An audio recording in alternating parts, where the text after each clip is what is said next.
Hello, beautiful people. It's Lennon, and today I want to talk about green witchery. I'm not going in depth on green witchery. That's not what today's about. Today's about books. Just books. Just books. Anyway, I want to go a little witchy. I want to go a little non-witchy. Okay, because in terms of green witchery, like in general, I think that encompasses so much. Like it encompasses, plants and food. It's kind of like home magic and hearth magic and things like that. So it all encompasses it for me. And as someone who has lots of plants in general, there's a lot of references I have used in terms of my homestead and my magical practice. So I wanted to kind of touch base on all of those things. Now, I'm going to put the honorable mention that I have on in my stack of books here first. And that's actually it's actually short stories. It's called Emerald Magic. Okay. Great Tales of Irish Fantasy. Yes. I have always loved this, just to open it up and read a little something by an author. And it's got a couple of authors like Ray Bradbury, Charles DeLint, Morgan Llewellyn. So anyway, there are just really cool short stories in here of Irish mythology and Irish magic. They're actually fantasy stories, and some of it is based on actual Irish history and mythology. So I guess to just be cheeky and to be green, because when I think of green, I think of Ireland. So I wanted to put this on the list. I will leave hopefully I can find an Amazon link for all of these, and I'll leave them in the resource section of the description box. So to look in the, as you could call it, table of contents, I wanted to share my favorite of this. Ray Bradbury's Banshee is actually in a whole other book that I really like too, but it's not on this list.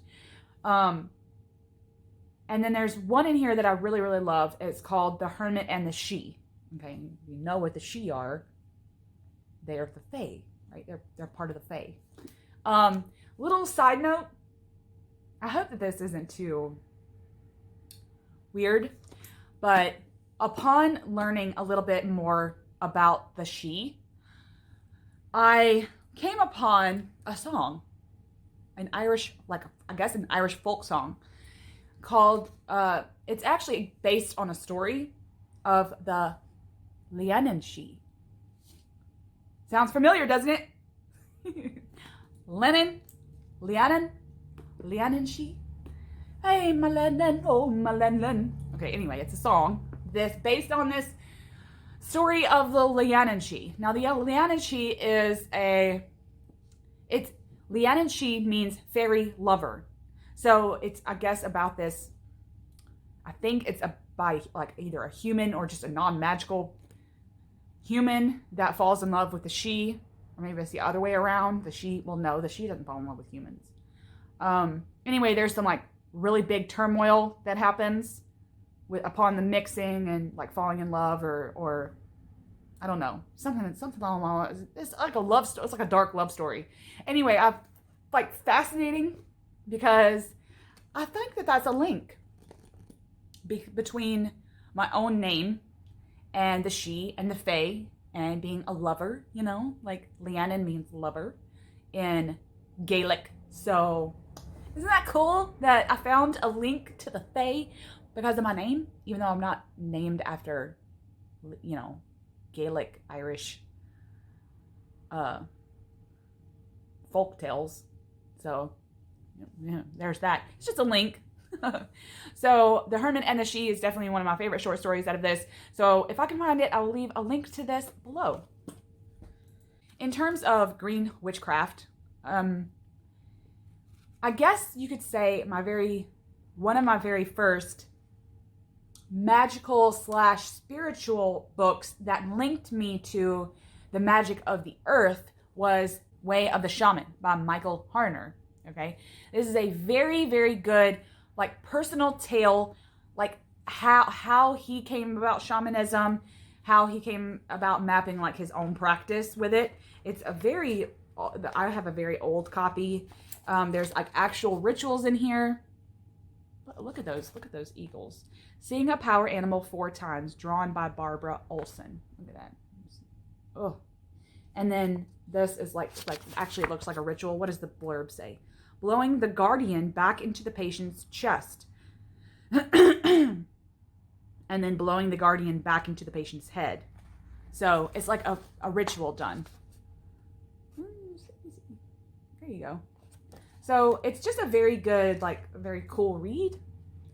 It does talk about plants. It talks about extracting certain energies out of the plants, and it just talks about shamanism in general. I just really love this read. It was probably, like I said, probably my favorite, one of my first spiritual books that did link me to green witchery. So I guess you could say that's an honorable mention too. All right. Now, this list would not be complete without a Cunningham book on here. Right?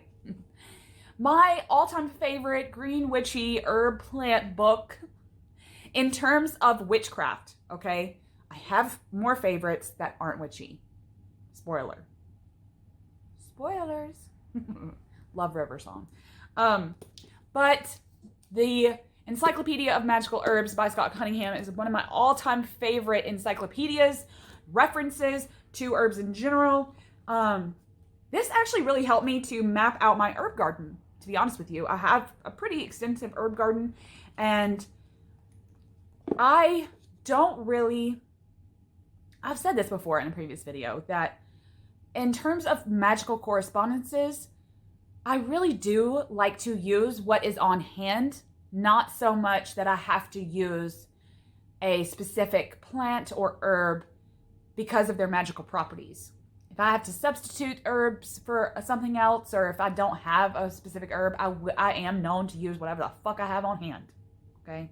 So, correspondences, it could go either way. I do what I want, you know, with my herbs. I put whatever I want in my sage sticks, you know. I've been known to put little bitty like dandelion leaves in my smudge sticks, so. But, rant aside, I do really, really like how this particular book is laid out. And it is kind of nice, just because I love to research, it is kind of nice to look up what the magical properties do. And like their powers. I like that he puts their folk name, he puts their gender, planet, element, certain deities, which is always nice to look into, because let's just say that I want a magical working revolved around Hecate, you know, because I do work with the triple goddess. It's not Hecate, I have worked with her, but it's abstract. Okay, I would not call myself a daughter of anyone. So I pretty much only use her abstractly because of her triple-headedness. But for mint, which I have a crap ton of in my own garden, and there's 3 kinds out there. There's spearmint, there's regular mint, and then there's peppermint. So yeah, there's different kinds of mint. So I guess when I look certain things up for their references, it is nice to know what deities would go along with that. Of course, their powers too, like for instance, mint. I mean, money, lust, healing, travel, exorcism, and protection. Okay. And then, of course, he gives like a pretty long description of their magical uses, what they could be used for. So, rant a minute ago aside, it is nice to just kind of look through here. Like, say I find an herb growing out, like wild, I can look it up in here and see if it's something I could use for something specific. But most of the time, I just really I use plants that grow like even in the wild, like different foraging type plants like dandelions that would just grow out in the yard on top of the herbs that grow in my herb garden. So Scott Cunningham's Encyclopedia of Magical Herbs is my favorite, I guess, magical text on green witchery. I did acquire this beauty, the Green Witch, a couple of years ago through, I think, a Witch's Moon box, to be honest with you. And upon getting it, I thought, I don't know. You know, maybe I'll flip through it, but it's probably just something to sit on my bookshelf. But it's laid out, I don't know, it's laid out in my own, I guess, book criticism. It's laid out pretty well. It does have really good chapter layouts. Like the very first chapter is what the hell's green witchery? Doesn't say hell, okay? I just cuss like a sailor. What is green witchcraft? The path of the green witch. A brief history of green witchcraft. Learning to identify with the earth. That's actually a good section because I feel like for anyone coming into the craft, it is nice to get a little background, you know, like ways in which witches, to put the label down, go out and forage. You know, like what would the witches of old be doing? They would go out and forage things, and then they would kind of experiment, right?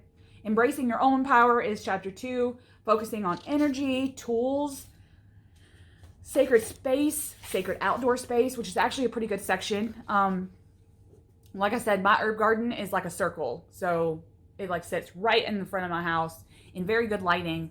All of my little baby plants love their little spots. So there are really, really good chapter layouts in here, pretty good information, and it's not laid out in like where you have to read it from front to back. You can jump around, you know, if you're interested in something specific in terms of green witchcraft, you can just go to the chapter it says it in. Okay, so I guess in terms of reference and it being an actual green witch book, I like it. I don't have, you know, and to come think of it, these are the only 2 actual witch, like herb/plant books that I have.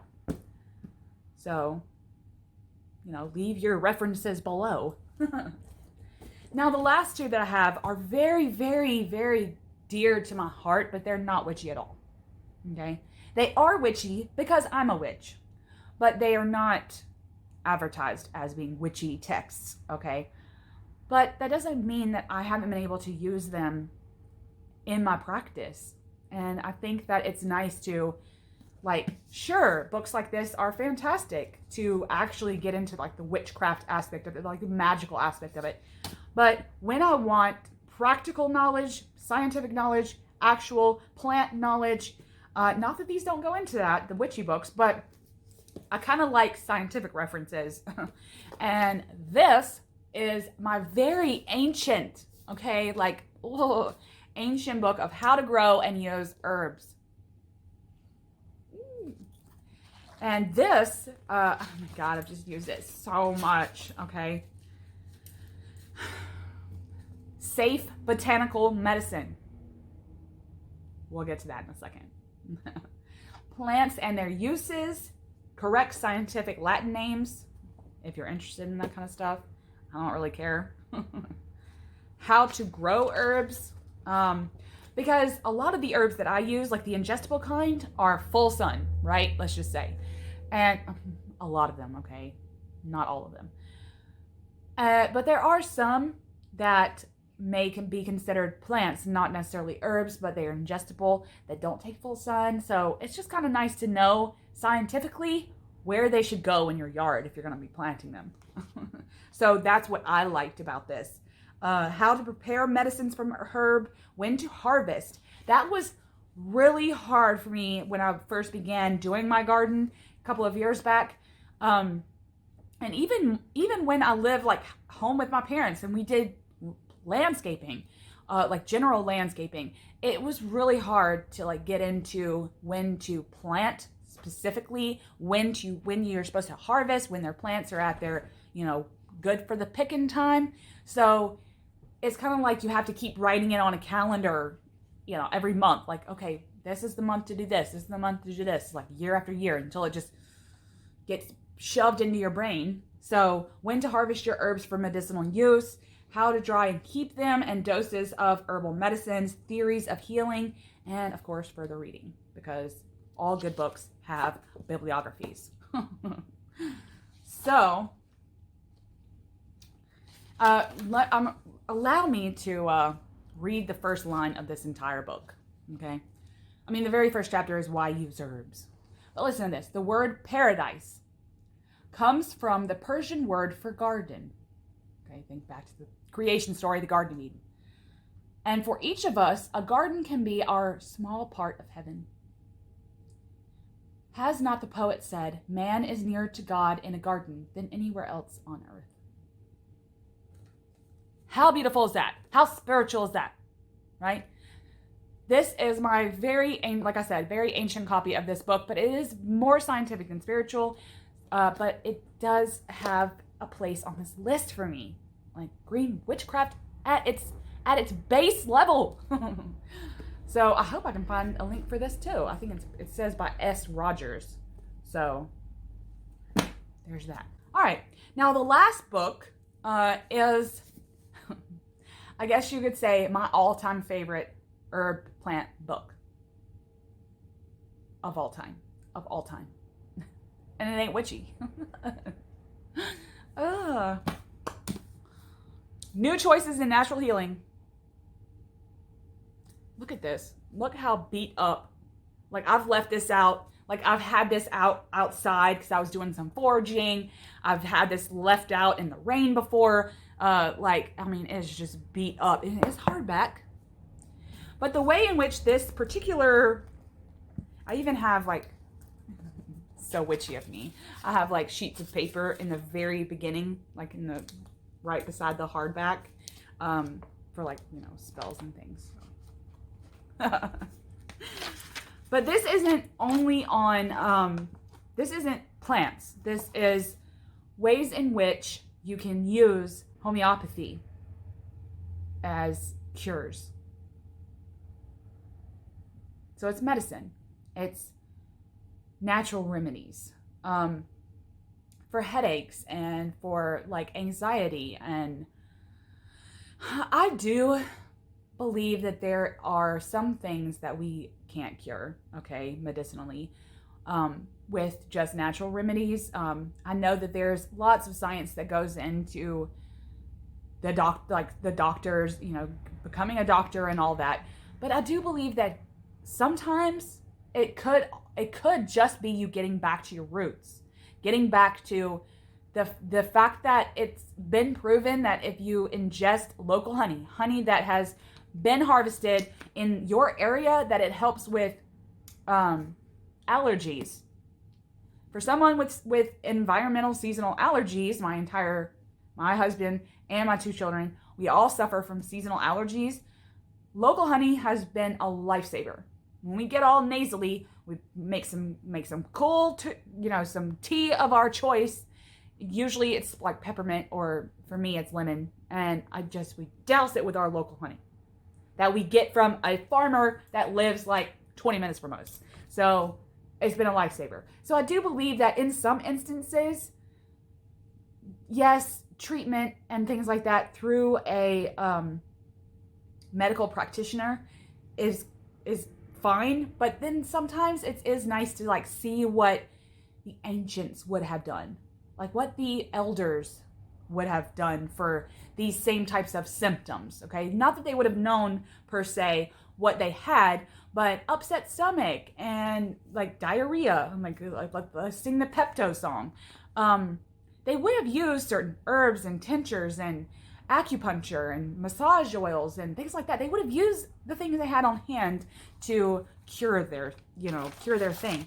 I actually had to look up, FYI, not to get too gross, but I've actually had to look up in here a couple of times about dermatitis. I suffer from a severe case of dermatitis.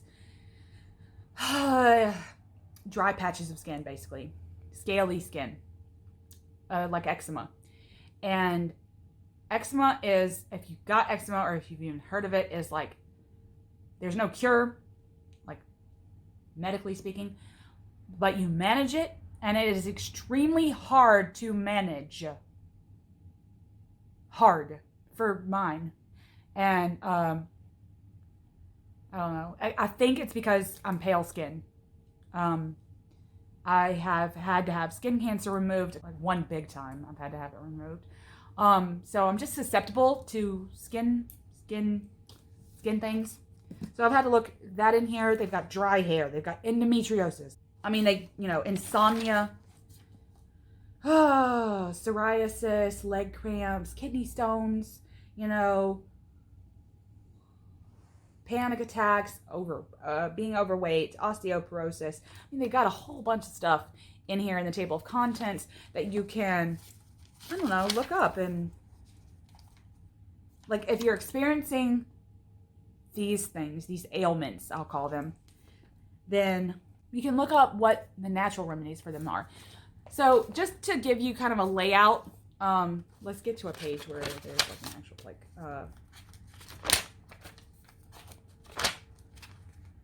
okay, here. And I'm only picking this because, there goes my spell paper. It's kind of laid out in both the pages that you can see. This is gingivitis. Now, very beginning, okay, the very first section here, upon a little bit of information about gingivitis in general, it does tell you when to seek medical help, when to seek a doctor, okay?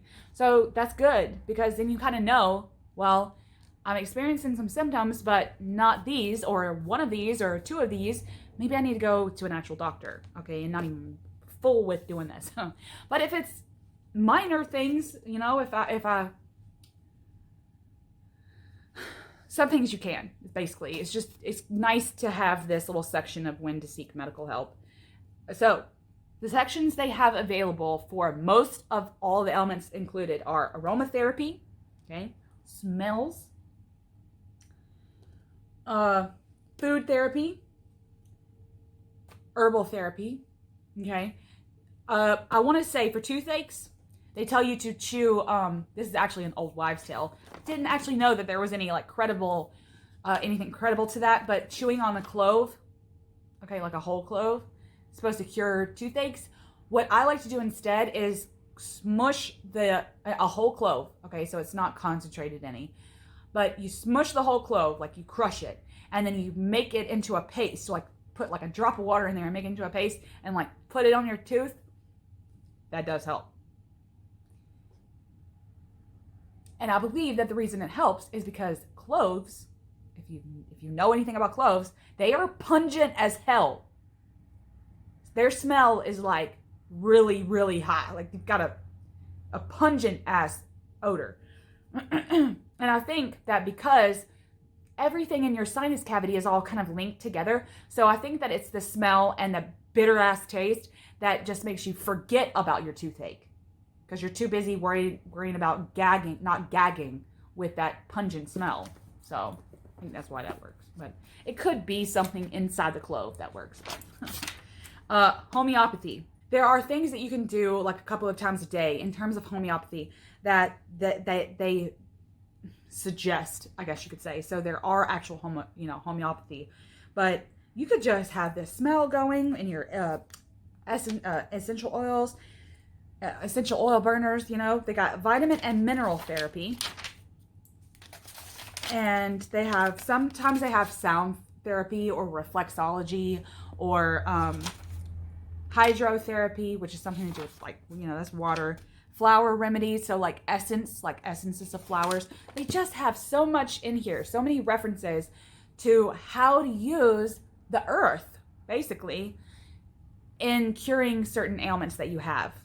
Like when I have a stomach ache and I'm bloated as hell, and it may or may not have anything, it could just be indigestion, I'll pick this up. So, I'm not going to go to the doctor for like a stomach ache, right?